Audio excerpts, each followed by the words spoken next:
I like the. Dad, what are you doing? What are you doing, dog? Have they been out in a while? I don't know. You just got home, didn't you? Just got here. Have they been out in a while? I don't know. Well, why don't you put them out, Miles? So, first, formally, what are your names? Your full names. Full legal names. Should I look at the camera or at you? Fine. How do you know when it started? It's already started. It's been rolling. It's gonna have some good pre-shots. Oh, yeah. It will. There's a B-reel, no, what are they called? Be real. B-roll. B-roll. Oh, B-roll. Yeah, Not- as in like, okay. you know, the old days. Okay. Okay, full legal names. Laurie Evans Dinneen, Mm-hmm. hyphenated last name. So, Laurie Evans Laurie space Evans hyphen Dinneen. Yep. Okay. Jason Dinneen. Jason Dinneen. You got middle names? Oh, we have middle names too. You You have went the middle name. whole legal. Okay, so Laurie Ann Evans Dinneen. Evans hyphen Dinneen. Laurie space and space Evans hyphen Dinneen. Yes, and it's Ann with an E. And Just with like an your E. Okay. Jason Andrew Dinneen. Jason Andrew Dinneen. Okay. That's interesting. I mean, I knew that, but I didn't realize Ann and Andrew. I know. Oh. Mm. You just need a Drew. She knew Drew. Mhm. Missed that one. And Drew. Mm. Okay. Okay. To begin, as you're both married in the Catholic Church, correct? Mhm. Perfect. How did your Catholic faith influence your decision to get married in the church? We knew our mothers wanted us to get married in the church. Mm-hmm. And we knew our dads would be comfortable in it. So, were you guys were both Catholic prior to marriage? Mm-hmm. So we didn't seek each other out as Catholics, but I think, and I'll just be speaking for myself, we were pleasantly surprised and happy that we were both Catholic Mm-hmm. because it made getting married in the church easy. Earlier, Jason, while I was here prior, while you were not here yet, he was mentioning pre-Cana. A little. Yep. Is that not a question later on? You want him to reorder his questions for you? Well, I don't know. I Because don't you know. said it's probably going to be asking us about that. And I was like, oh. Well, that's because he told me about it. I had never heard of it Oh, before. you never heard of it before? Yeah. So if you think about a Catholic family, Yeah. okay, and you have parents who are Catholic, and you know, our parents are of the generation where they practiced it and anticipated that their children would get married in the church too. So I think it was a blessing that we were both Catholic and therefore could get married in the church, and both of our parents were like super excited about that. Yep. And so for Jason's family, he's the youngest of 7, and I think you are the only one who married a Catholic. Because at one point, all the other siblings' spouses were calling us the golden couple because we were both Catholics getting married in the Catholic Church. So, Yeah. But pre-Crana was the... okay, but yeah, Pre-Cana. pre-Cana. that was like the first step of the journey. Yeah. So we went through Deacon McGuire here at Holy Family, even though we weren't going to be married at Holy Family. And our process was pretty easy. Yeah. I mean, Well, you have to go through, you know, it's all the meetings and all that with the deacon questionnaires, different things like that. Yeah. And he said that, because he knows Jason's family quite well, and so he was going through the list of our answers, he said that we had a really good match, that there are some couples that don't match up quite so nice, and there's a lot of counseling that comes with it. But I can't remember one of the ones, but he said he knew his mother, and he said, this woman is not your mother, so you just remember that. She's your wife. Yeah. Jason was telling me that you guys had pretty much all, you know, Compatible. compatibility. Yeah. Except there was like money, because you guys were both very, very share the wealth. Yeah. And what was the other one? children. Children, yeah, not decided. Nope, you never decided that one. It wasn't like a goal of ours. Okay, question 2. Can you share your experience of participating in premarital counseling or marriage preparation programs offered by the Catholic Church? There's question 2. That would be the pre-Cana. Pre-Cana. Pre-Cana. So for that real quick though, it was a good experience. It was a good Yeah, experience. because it makes you talk about stuff they wouldn't even ever have thought of. Mm-hmm. And whereas we had been dating for what, like we met in '92, so we've been dating for about a year and a half, and talked about marriage and all that, but you don't really know what that means until someone runs you through those kind of questions. And it gave us a lot to think about. The specifics. And whereas we were pretty compatible, it still made us think about a lot of things. Mm-hmm. You Well, it was also kind of cool to have Deacon McGuire, Felix McGuire, because he's a deacon and he's married. Mm-hmm. So Mm-hmm. while you can talk to it from the religious standpoint, he could also talk to us from the marriage standpoint. Mm-hmm. Yep. That is a very good point. Mm-hmm. Our Deacon Gus, is also married. Deacon Gus would be another good one. Mm-hmm. How do you maintain a strong spiritual connection as a couple within the context of your Catholic marriage? You go to church. The prayer stays at the center of Prayer stays at the center. pretty much everything we do.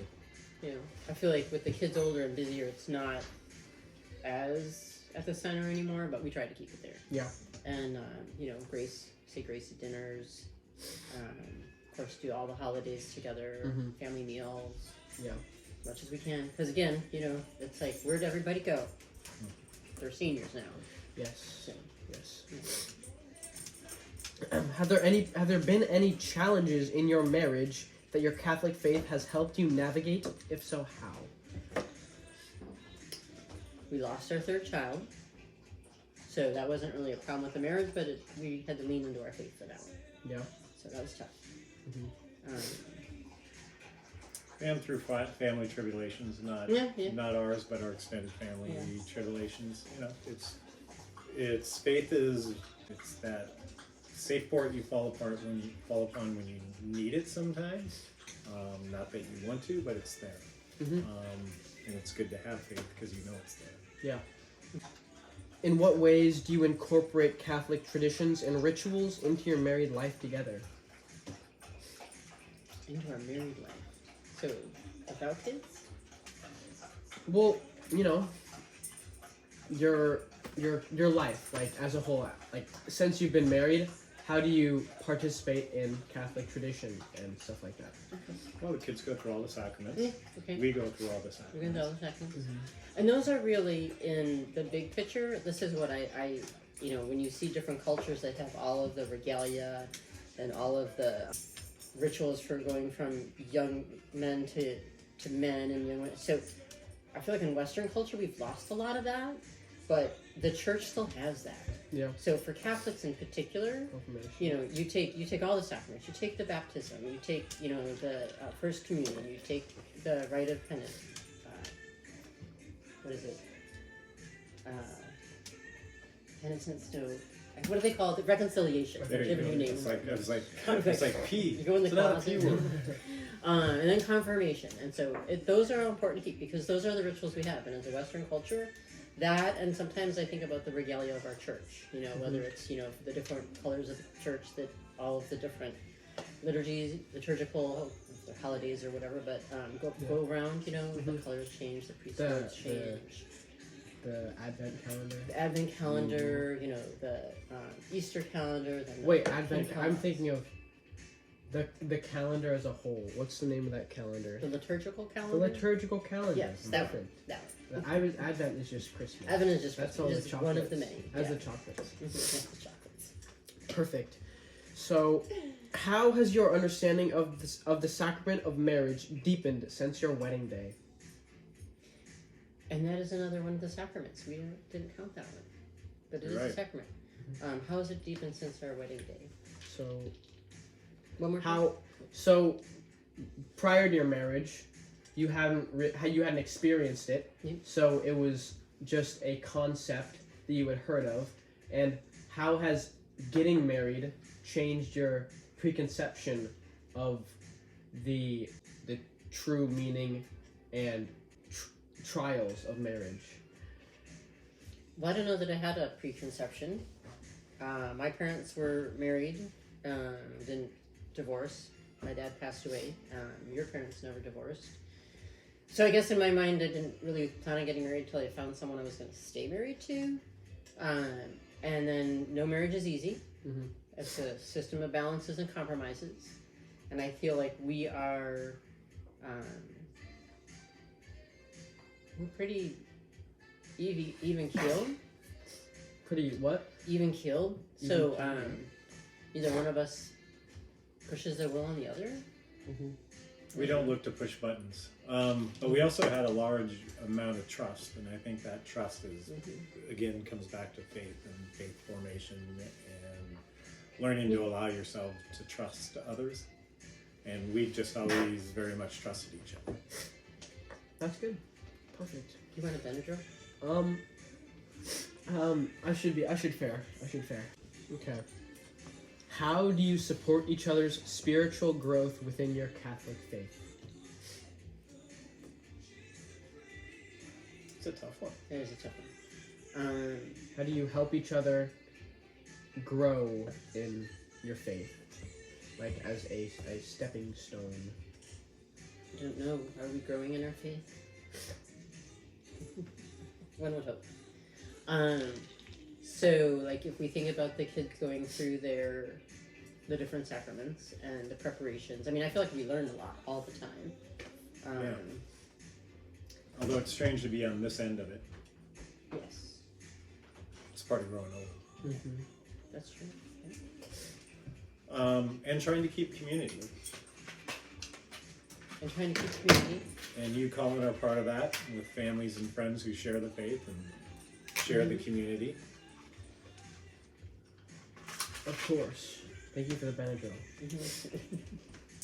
You should just take one when you come over. Yeah, I already took 2 this morning. Oh my gosh. I took 1 this morning, one before school, 1 after school. Oh, because you have this and does Benadryl cover the outside stuff? It does. And just coming. Well, I also own cats and dogs. Yeah. Oh, and then it is cats and dogs, not just. Raining cats and dogs.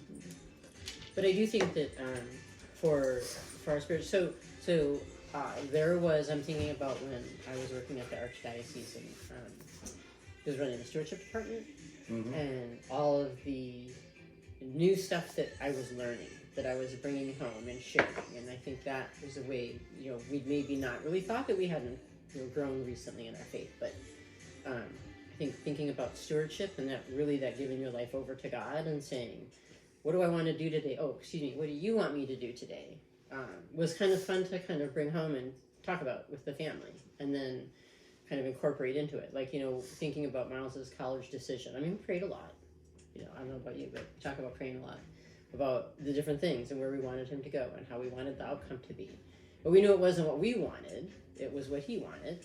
And then, hopefully it would be, in the long run, the best choice for Miles. And if you put your hands in God, your choice is in God's hands, and of course, that's the way it's going to be. Isn't always what you want, but, So I think exploring that when I was there and then bringing that home and kind of going through the conversations with the family, there may have been times when everybody looked at me like I was crazy, but when you talk through it, it kind of makes sense. And it's kind of nice not to have to feel the pressure that you have to make the decision all the time. Sometimes it's okay to let God make it. Yep. Yeah. Cool. So this is... Okay, well, this question 8, what role does prayer play in your relationship, and how do you pray together as a couple? So that was a little scratched a bit on the previous answer. It was scratched a little bit, yeah. How do we pray together? Family meals. Family meals. I think we allow space for prayer, whether it's done as a group or done individually. Because mine, I'd say, is 90% of the time individual. But it's not. We're not communal. Yeah, we're not entirely communal in that, but I think that there's, we leave the space for it to be filled by that, and it often is. And I think again, the regular, when you gather as a family and you say grace and you add on top of it your individual prayers, your family does it too. It makes a difference that you're keeping prayer at least top of mind. And then if there's something going on, we've all leaned into our faith. And, I know that Miles, when he was younger, it was a kid in a little prayer corner. And you don't just make that up, but you get that because, he saw grandma had crosses and stuff, and we had crosses and things. And so he made his little prayer corner for himself. So, that was pretty cool. And I think, like you said, giving the space for prayer. And when we're scared, we pray. Different things with the kids. It's like, well, let's just pray. Let's just say some Our Fathers or Hail Marys or do the Rosary or whatever, and just really kind of give it up. So you're not the one carrying the burden. Yep. It's important. We don't do enough of it probably, and it's hard because the kids are older. When I think about all the things when they were little, it's like, how do we bring that back now that everyone's kind of busy? And I sure hear that a lot, from your family and other families, but it's just like trying to keep it at the center. It's hard when everyone's got something going on. Like we hardly ever gather for meals because everyone's working or got sports or, so. Question 9. How do you navigate differences in so are you guys both traditional Catholics? Do you both believe in all the same traditions and all the same practices? I would say so. Our traditions are pretty darn similar. Yeah. Okay. The way we were raised, how we were raised, even though you were raised in Chicago and I was raised in, here, it's very similar. Mm-hmm. Going back to her church was very similar to ours. Well, and I think because mine was Dominican, yours was Dominican, which helped. Mm-hmm. But if you just take the bigger picture, our parents are not. What's the word? I don't want to use the word conservative, but we share. I'm going to say a little bit more progressive viewpoint. So both of our parents are probably a little bit more conservative than we would be. Yeah. Yeah, and it's probably a generational thing too. Yep. So. Okay. Question 10. How has the Catholic community or your local parish supported and enriched your marriage? So this can be like with deacon, who's your deacon? No. That's yeah. I mean, there's of course church and the gathering of church, but there's also all the different, I would say sacraments, but events that take on the funerals, the celebrations, the community, because very much so the Catholic community I grew up in here are still our friends today, to a large extent. And so it's almost like this continuation of a small community. Yeah. But I think part of what, like growing up in Chicago, you didn't ever change parishes. Where we were, and you knew if someone from St. Mary's came over, Queen of Apostles.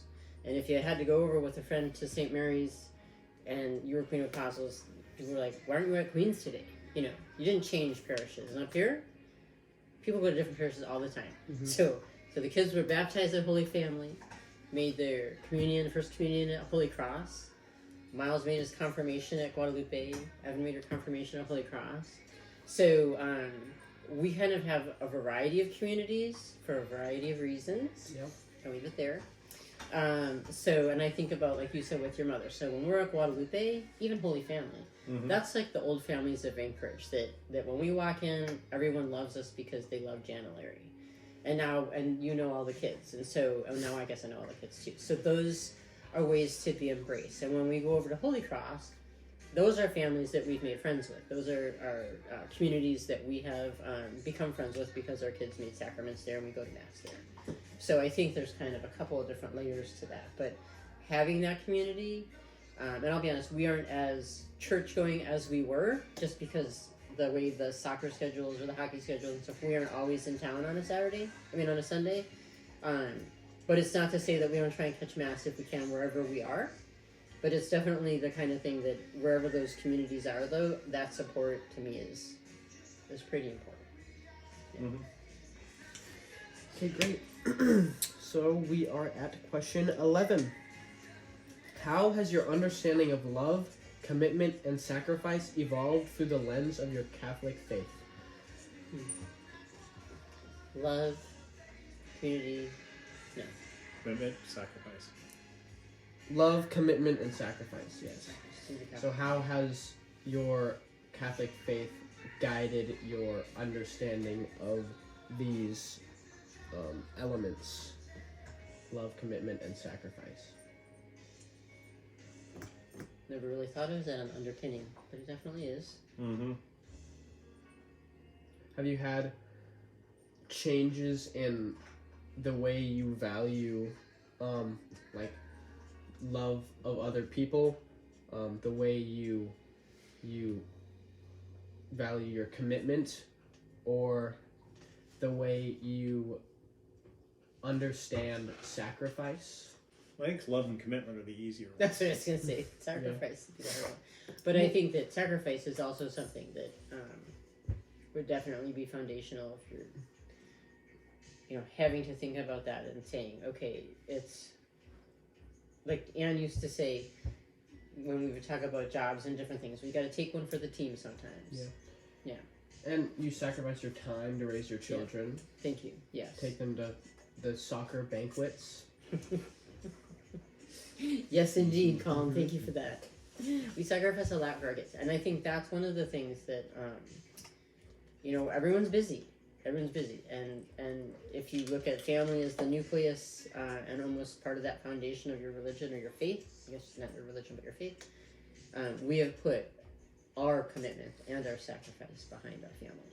What was the third one? Well, we both live lifestyles, working in a nonprofit sector to where stewardship is a regular part of our conversation. Yeah.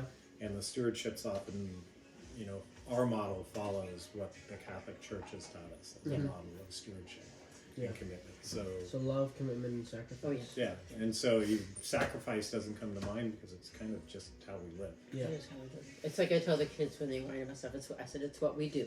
It's just what we do. Yeah. Question 12. In what ways do you find inspiration from Catholic teachings and values in your daily life as a couple? So think the Catechism of the Catholic Church. It's morals, how they're a sort of guidance for your life, and how you use the Catholic teaching to form your daily life into what it is. And I know you mentioned earlier that you have basis on with your stewardship. Those are some Catholic principles that you guys use. Well, we are Bible by the Scriptures kind of people, Yeah. so it's not like we're going to lay down a bunch of quotes to you and say this is how we guide this and how we guide that. But we I do, would say, go ahead. I was just gonna say we do love our neighbors as if it could be Jesus. I mean, it's like thinking about, like you said, with our positions, because we both work in nonprofits, and so you are at the food bank and supporting that. I'm at the university this time, and we're giving with our lives to help others, but we also help, like if you think about that.